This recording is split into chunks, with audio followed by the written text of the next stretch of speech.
welcome. How are we doing on this Friday? Yeah? I'm Nan Kelly, and I'm thrilled to get to visit with this next guy. I walked in, and David and his sweet wife, Miss Jo, said, well, look how sharp you look. And I was like, I've got to wear something cool for David Frizzell, that is for sure. Country royalty, beyond country royalty is what we're going to hang out with here in just a few minutes, or who we're going to hang out with in just a few minutes. But let me share a little secret. Let's welcome the newest inductee of the Texas Country Music Hall of Fame, Mr. David Frizzell.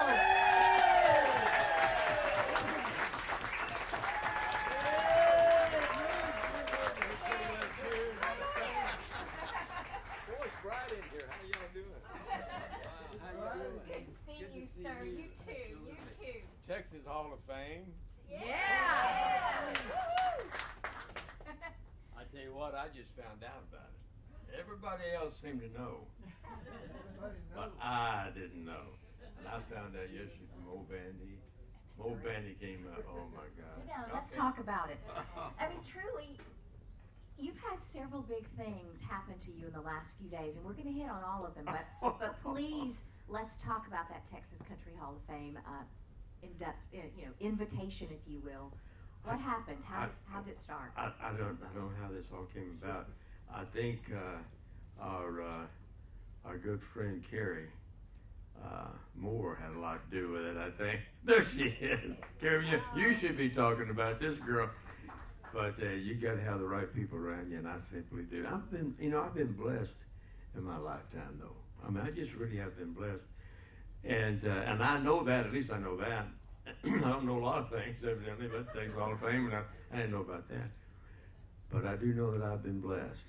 And my brother Lefty, I started working with him at a very early age. Well, I started working with him when I was big enough to carry the guitar. You were his roadie, huh? Yeah.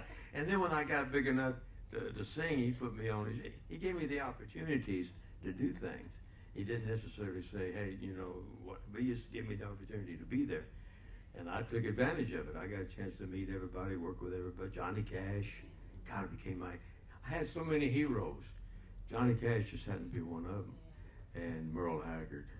Oh my God. Now, we also learned backstage, his niece, Miss Tess, and Bobby Chamberlain were back there with Miss Jo, and you learned that you were getting inducted alongside another one of your heroes. Spill the beans on that, will you? I tell you what, back in 1955, 1956, there was a guy that sent a song for my brother to listen to and maybe get a chance to record it, Lefty. And so I was playing Lefty some songs, and I played That'll Be the Day. There's a song called That'll Be the Day. And I put it on the reel-to-reel thing, and I played it for him. And I played it for him, and it was Buddy Holly singing it. And I'm sitting, I loved it. I cannot believe I loved that song. Anyway, I played, and I looked over at my brother, he was just looking around, didn't say nothing, he looked around. And then I played it again. And he didn't pay much attention to it. So I played a few other songs, then I played it again. And finally he looked over and looked after that way, he said, you play that one more time, and I'm going to call the cops. I called him Sonny. I said, Sonny, that's a hit song. It's just a hit song. He said, that's a hit song for you. That's your kind of song. He said, that's not my kind of song. And I thought, well, I'm going to record that song one of these days. Then I had a chance to record it because of Buddy and his all the people around Buddy. And so I did a special song for Maria Elena, who is Buddy's widow. On her 80th birthday, I wrote a song for her and got it to her. She lived out of Dallas, and I got a song to her on her 80th birthday. It's called Maria Elena. Jimmy Fortune singing harmony with me. How much better does that get? Wow. And he's singing harmony. Helen Cornelius was with me on it as well. And she heard it, and she got a hold of her people. They got in touch with me and asked me to do a tribute album to the great Buddy Holly. So I said, well, gosh, that's a big project, And I said, can I invite some of my friends? They said, well, who's some of your friends? I said, well, Merle Haggard. He said, Merle Haggard, you know Merle Haggard? I said, everybody knows Merle Haggard. What are you talking? Jimmy Fortune, T. Graham Brown, they all came on and sang 21 song salute to the great Buddy Holly. Now I find out that Buddy Holly and David Frizzell are going into the Texas Country Music Hall of Fame at the same time. Thank you. Isn't that amazing? To me, that's really amazing. And I'm covered in chills. I don't know if you all are, but did you realize that you were going to get this kind of news? And David's not even done. There's been some exciting things happen in your life in the past few days, but to witness you sitting back there as your family declares to you that you're going into the Hall of Fame alongside of one of your idols, I wish you could have all seen his face in that moment. Oh my God. It was precious. Well, then it got the chills on me now, Oh, actually. good. It isn't, a lot of amazing things has happened to me, though, singing with Shelley West. And we got You're the Reason God Made Oklahoma. That's kind of an amazing thing. Will you, please forgive me that I don't know the whole story of that song. Of course, I know the song very well, but you all may have heard the story. I myself have not gotten a chance to talk with you in my career, Mr. David. So would you take us down the journey of You're the Reason God Made Oklahoma, how it was written, how you found it, all of the above, if you could? Oh, you got, how much time you got? We'll take it as long as we can. We'll take it. Well, I tell you what, I had Shelley and my brother Alan. I was working with Buck Owens out of Bakersfield. And finally I bought a nightclub not too far, a place called Lindsay, California, Visalia area, in that area, in the middle part. And I bought a nightclub out of there. And Shelley she actually started playing bass for the group, for the show. And she's singing like she's singing amazing. And I got a phone number for Snuff Garrett. Now Snuff Garrett was out of Hollywood, and he was called the deal maker. Okay. If he liked, the deal was on for something. And so I had a phone number, and I just called it, Okay. And Snuff answered, and I said, I just want to send you a tape and just see what you think, and what you think. Let me tell you what he did though. He was doing the soundtracks for Clint Eastwood movies, all the soundtracks, Honky Tonk, all those, Any Which Way But Loose, Every Way But Loose, all of those. And our song, after we get into that, Okay. Our song was Any Which Way You Can was the song that our song came out in. That's right. But so I sent him a tape, and it was Whitey Schaefer had written one of the songs. "Go Darling, Will You Marry Me Again" was one of the songs. Greatest songwriter in the world was Whitey Schaefer. And you put my brother Lefty in there, and then you had the best in the world. That was it. But anyway, so we recorded a couple of songs, and I sent it down to Snuff Garrett. Okay. And about 2 days later, I'm just sitting right out of Bakersfield, right out of Ventura, right out of Visalia area. And he called me and he said, "David, you forgot to send any pictures with that." He said, "You sent me a tape." And I just want to say that if you look anything like you sound, I'm going to make you and Shelley the next Sonny and Cher country music. And it's exactly what he did. We did Oklahoma. And then we got it all done. We had made a deal with a record label, David Nelson, David Nelson. Mm-hmm. David was working for the record label. And they made us a deal, but it took us so long to get the album done that by the time we got it over, the CEO had left, and another CEO, and he didn't like country music at all. And so we didn't have no record deal. So Snuff started playing this album for everybody. He played it for Columbia's, Capitol, ours, everybody. And one day, he was down and had Clint Eastwood with him, and they were down at some kind of an art show out of L.A. And on the way back, he called me when it was over, it's said and done. He called me and told me what just happened. This is what happened. He said, "I'm driving back from wherever they were at, San Diego, somewhere south of L.A. And they were driving back, and he said, I knew that Clint was not going to jump because I was driving 70. So I played him, You're the Reason God Made Oklahoma. He said, after the song played, as he's driving, he's playing, and Clint's sitting there, and he played, and Clint looked out and he said, man, that's a pistol. He said, let's put that in my next movie. And Clint and Snuff said, I'll make you one better. I'll give you half. If you help me with it, I'll give you half of it. And so that's how it happened. When Clint wants something, it happens. And wow. And so the song came out, and the song was getting played off of the soundtrack album. Right. With the soundtrack. Right. And it started getting airplay just off of the album. And then, so Warner Brothers picked it up and put it out as a single. And that song went #1. Yes, it did. That's the whole thing, right? But it got played by everybody, and nobody wanted none of it until Clint Eastwood wanted it. Well, let's name drop another fella that you often talk about, and with good reason, your brother Lefty. Oh my God. Was there a big anniversary yesterday? Yesterday was Lefty's birthday. Oh, see there? Yesterday was Lefty's birthday. But Lefty was, he wasn't somebody that told you how to do something. He just gave you the opportunity to do it, you know. And he would come by. I was living in Loco Hills, New Mexico. My dad was in the oil field work, so we traveled from one oil well to another. And so we just happened to be in a place called Loco. He and Lefty on tour, because he already had the hits then, at that point. Yeah, if you got the money, got the time, love you 1,000 ways, always late, mom and dad. Well, he already had all those. He didn't give me none of them, but we just know.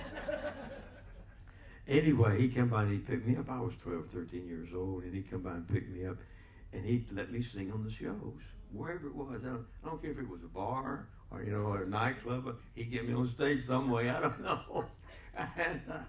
And I'd sing, and then after that, he'd take me to some recording studio someplace, and then he'd have me sing something, you know. And I never did really know why, but I didn't care because I was happy to do it. I was having a great time. And later on, I found out he was just checking to see if I was ever going to get a voice.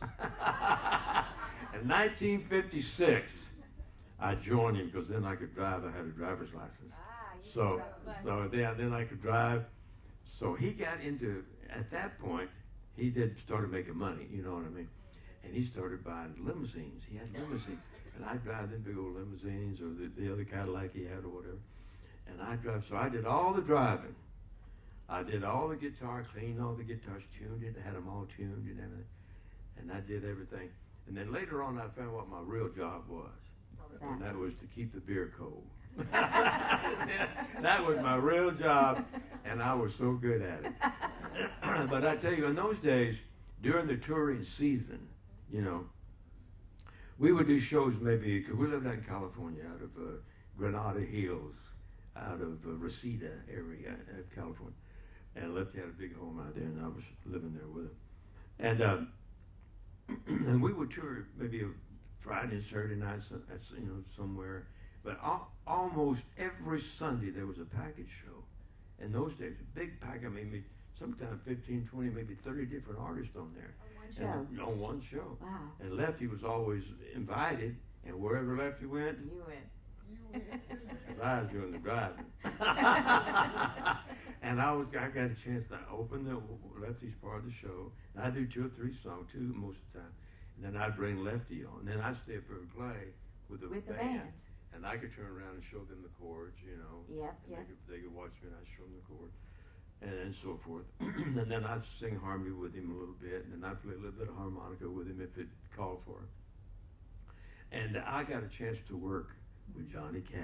Mm-hmm. Oh my God, he's an amazing guy. And everybody else, George Jones, Mm-hmm. Stonewall Jackson. Mm-hmm. I mean, just everybody that was in the business that had any kind of record out would be on those shows. Mm-hmm. And I never missed one of their shows. I would stand off to the side, and then I'd do my show and get left there. Then I never missed any of those shows. And one time we got back home, and we got on the night before. We'd been out for about a month or 2, all over Oklahoma, Texas, all over Texas. And I was up in the pool room, and I had the guitar, and I was playing a little bit of guitar. and I don't tell him what I was singing. I have no idea. But 10 o'clock in the morning, and Lefty came by. He came out of the bedroom and was going to the kitchen, but he stopped, and and all of a sudden I realized that he was right here, and I looked up at him. He said, "David, actually want to tell you, you're doing exactly right." He said, "Everybody you watch out there, everybody you're looking at out there," he said, "just learn everything you can from them. Learn everything you can from all these people you get a chance to work with every Sunday someplace, you know." Mm-hmm. And he says, "But at the end of the day, remember, we don't need another Johnny Cash. He's doing very well." Mm. He says, "And we don't need another me." He said, "I'm having trouble with him myself." and he said, "We need a David Frizzell. We need a David." And then he walked on in the kitchen. Mm. He walked on into the kitchen. I'm sitting there and I'm just picking around. And about 15, 20 minutes later, he walked back in, and I happened to notice it, and I looked up at him, and he said, "And we don't need another Bob Dylan either." I must have been doing a little Bob Dylan song at that point. Well, how did that shape, with him giving you that advice, and you watching him and being his brother, how did that shape you to help you have your own stamp?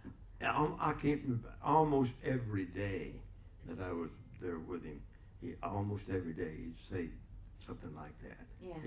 "David, you gotta have to be yourself. You gotta be yourself. You gotta." Mm-hmm. And I took that. I realized that that's what I had to do. Mm-hmm. So I would listen to Johnny Cash. I was listening to everybody in those days. So I mean, I had my own. Ray Charles is one of my favorite. Mm-hmm. Oh, Ray Charles.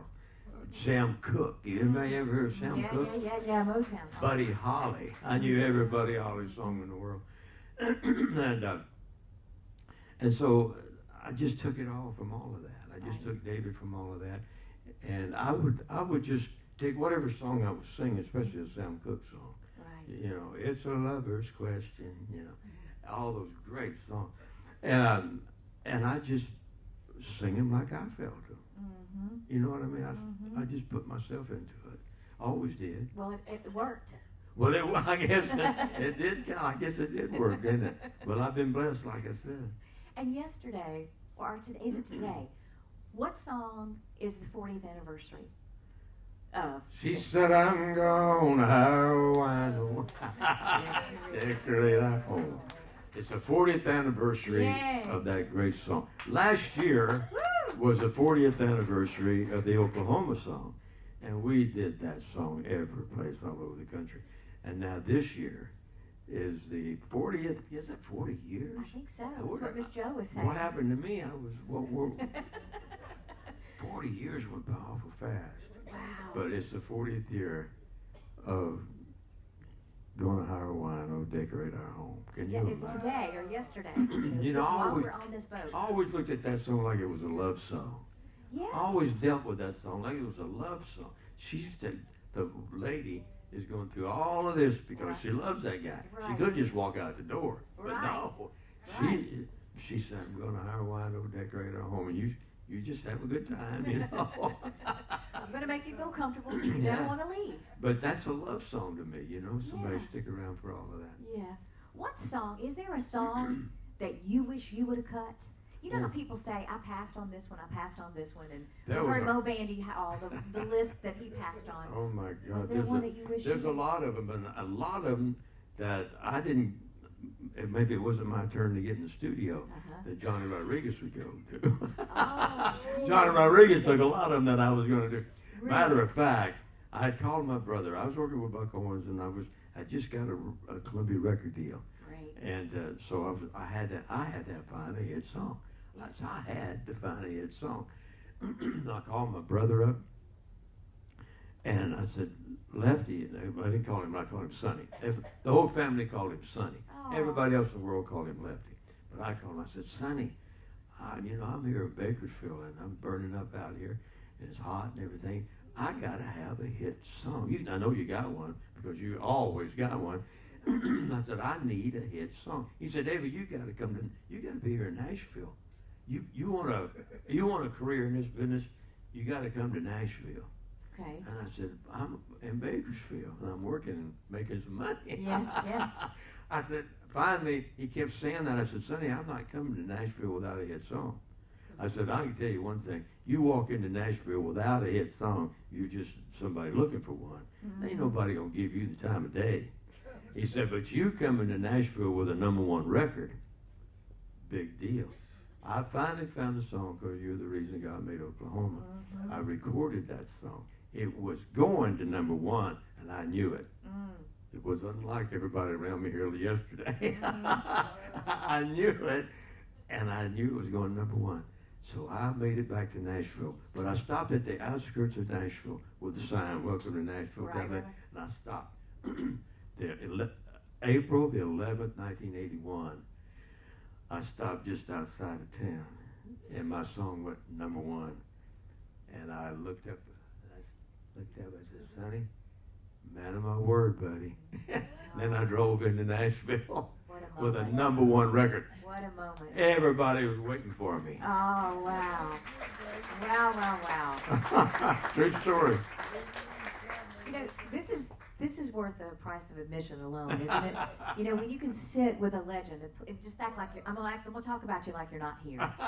When you can sit with a legend like you and hear these personal stories about songs that shaped our lives, songs that are the most monumental of our lives. The song is it. You got to have a hit. You gotta have a hit. You're right. I tell you, one time I was with Merle Haggard. I was playing out of Reno, Sparks, Nevada, just right out of Reno. Right. And Merle was playing downtown at Harold. I didn't know he was even in town at that point. And so my phone rang at the hotel, and I picked the phone up. I thought it was Tommy Collins. You ever hear of Tommy Collins? Yes. And this sounded just like Tommy Collins. I thought for 5 minutes I was talking to Tommy Collins. Finally, Merle asked me, he said, why don't you come down to the suite? He said, let's get together for this afternoon. Let's get together and pass the guitar around and everything. So then I realized it was Merle. And I said, I'll be down there in a minute. And so I went down there, and him and I were sitting just like me and you sitting here. He'd sing a song. Not so he'd hit some note. I thought, I know where you got that note. That was from whatever song Lefty had did that song. You know? And then he'd pass over me, and I'd sing and do the same thing. And finally I said, Merle, I just got to tell you, I got to have a hit song. And I know you got some. And he said, oh, David. He said, let me play you one. Let me play you something. He played me, that's who it was in 51. Is that a song that is an incredible song. Anyway, he played me that song. I said, Merle, it says Lefty and Hank in that song. Yeah. I said, Merle, I gotta have that song. That is a hit. I gotta have that song. He said, David, I can't give it to you. That's my next single. I said, I can't help it. I have got to have that song.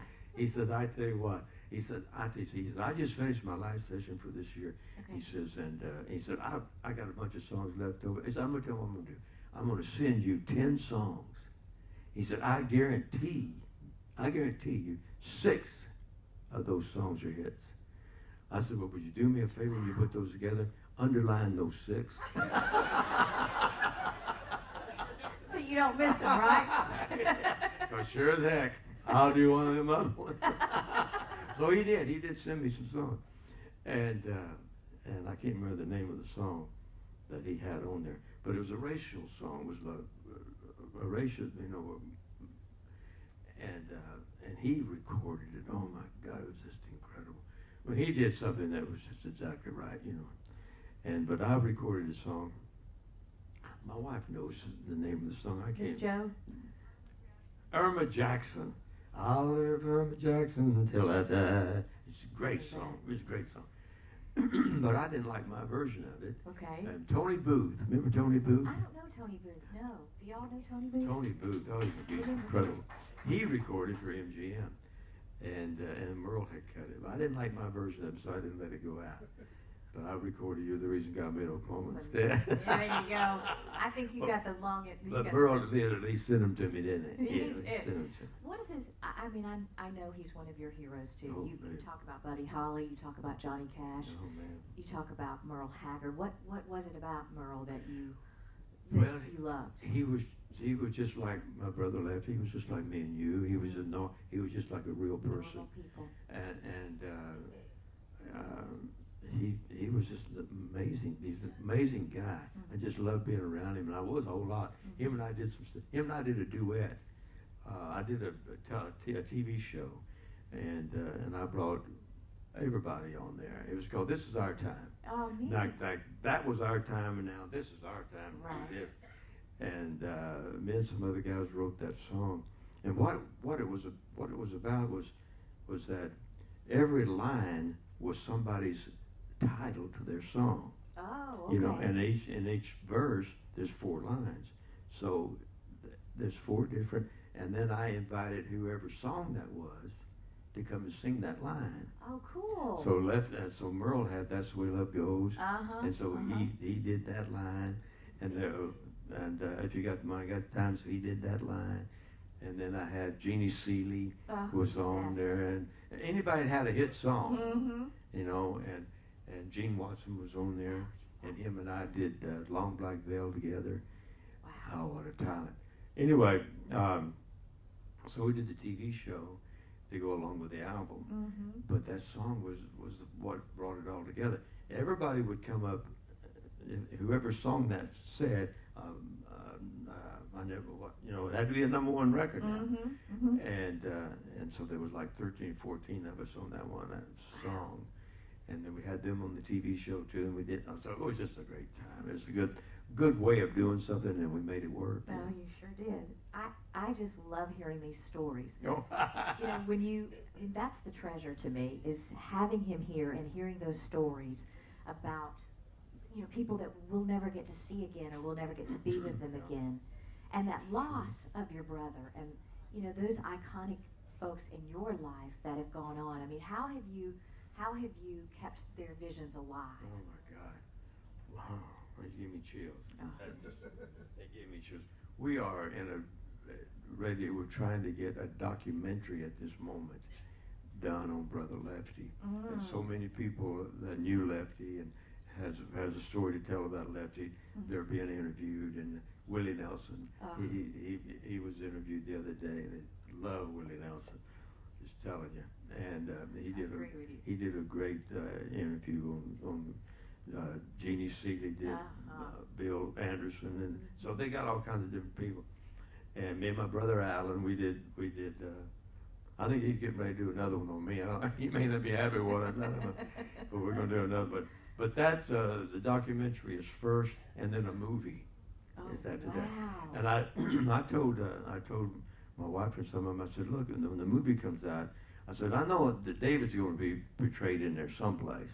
And I was thinking, I said, I don't know who's going to play Lefty, because there's a lot of different people that can play Lefty. But when it comes to David, I thought maybe Brad Pitt might be a thought. That's great. He might not be good looking enough, Mr. David. My wife agreed. Your wife agreed. Yeah, Brad Pitt, he's a good choice. Well, can I throw in a suggestion for director? Oh, yeah. Clint Eastwood. Well, that is a fact. Huh? Clint Eastwood. I tell you, I got a chance to know Clint a little bit while we was doing. We did a little bit part in the movie. I remember that. Yeah, the Honky Tonk Man, I think it was. Yep. And we did it like we was auditioning for the Grand Ole Opry. Oh, and you know, it was really neat kind of how he did he did things a little different than most other. Yeah. I mean, 9 times out of 10, if you're doing a scene, something like, you'd have maybe 5 cameras in different locations, and they film the one scene. Right. But with Clint, he uses one camera and does the same scene 5 times. Oh. And you don't always do it the same way. Right. I watched him, and he didn't even use the same words. He just had it. And then he'd pick it, and they'd edit it and put it all together. Wow. But he was amazing. He got a crew of people working with him that are unbelievable. Yes. I mean, they knew exactly what to do without him even saying what to do. Well, I tell you what, if he would be a good one when the movie's coming to be made. And he put something else to it. He put something else in you. If you're the actor, some reason or other, he instills. I don't know how he does it, just by looking at you, I guess. And what do you think it is? I don't know what. but he makes you want to do it Better. really well. Yeah, that's a good director. And without saying anything, without he just looking. Well, like you said about your brother, they don't tell you how to do it. They give just it open the door and give you suggestions. And you don't want to let them down. No. You know. Well, And, I don't think that could happen any way, shape, or form with you, Mr. David. Lefty was my whole thing, and he was my big brother for one thing, but he was also Lefty Frizzell on Your the other mentor, hand. right. And I listened. I used to be able to imitate him. Oh my God! But I think the best imitator was Merle. Merle Haggard was the best imitator I've Of your ever brother? seen. Oh yeah, of anybody. I seen him. Really? I seen him even imitate Buck Owens. Wow. I seen him do. He could do Hank Snow for you just right here now. He just listen. He could listen to you and he could sound just like you.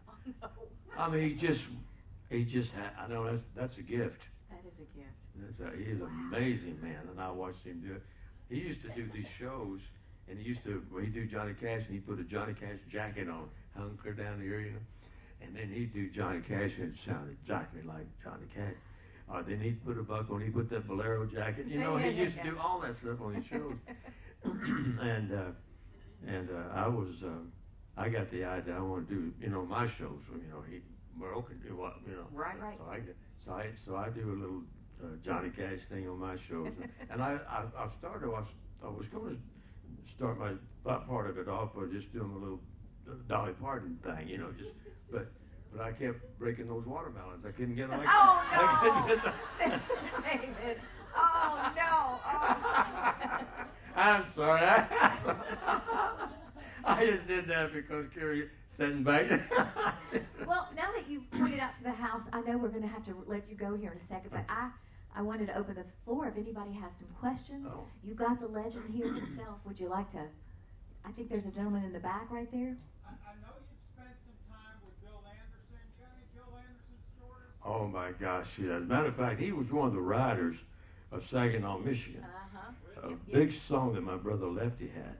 And they were doing a show, I can't remember exactly where they were, in Montana or somewhere out of Nashville. And it was a #1 record. And Lefty was out doing his show, but he didn't remember the words. It was a #1 record, but Lefty hadn't done it yet, you know. And so Bill was on the show, and Bill came up behind the curtain and was feeding Lefty the words. And because people out in the audience, thousands of people out in the audience, they were calling for that song, but Lefty didn't know it.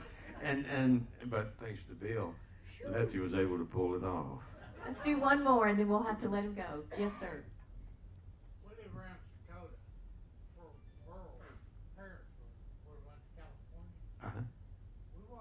We'd like to know how Merle met Lefty and your brother. I can tell you exactly how Merle left. You got a chance, you get a minute to do that? It's your time. You. My God. Lefty was doing a show in Bakersfield at the Rainbow Gardens. And anybody heard of the Rainbow Garden in Bakersfield? A lot of people worked there. I wasn't with Lefty at this particular moment when he did this particular show, but the next time he was there, I was with him. This particular time, Lefty was backstage getting ready to go on, and a fella had a young 16-year-old kid with him who just was dying to meet Lefty.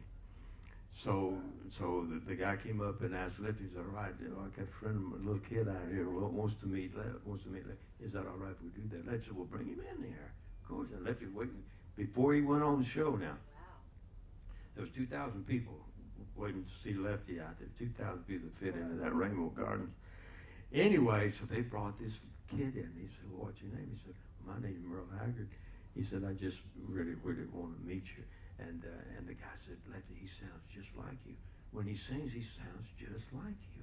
Lefty said, really? Well, sing me something. And he sang Rough and Rowdy Ways. There's an old Jimmy Rogers song, Rough and Rowdy Ways. And he did another. Lefty looked up and he said, he does sound just like me.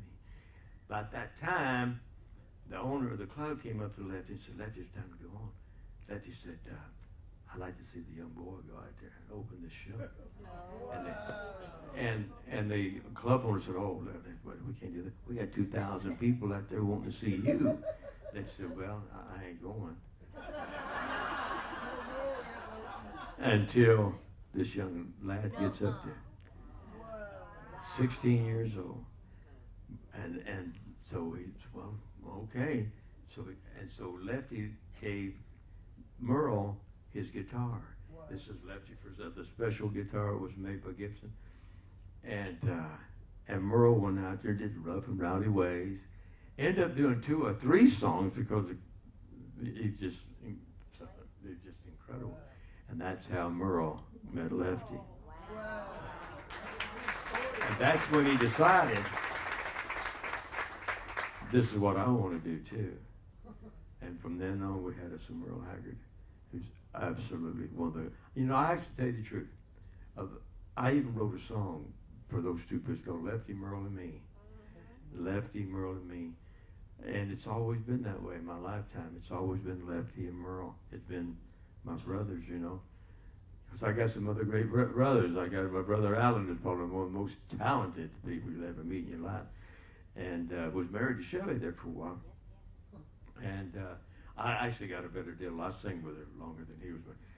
But I sang with her for a long time. She is, but anyway, but that's how Merle met the great Lefty Frizzell. I have to just tell you that actually, if you haven't met Lefty or you haven't heard of any, I feel sorry for you. I'm telling you, you want to learn how to sing a song. You want to learn how to write one, him or Merle, either one. I'm telling you, they are incredible. Well, we think you're incredible. Well, thank you. Don't we, everybody? David Frizzell, Thank you. God bless you, sir. We got to let you go. Thank you so much. Let's give him a big hand, y'all. Thank you.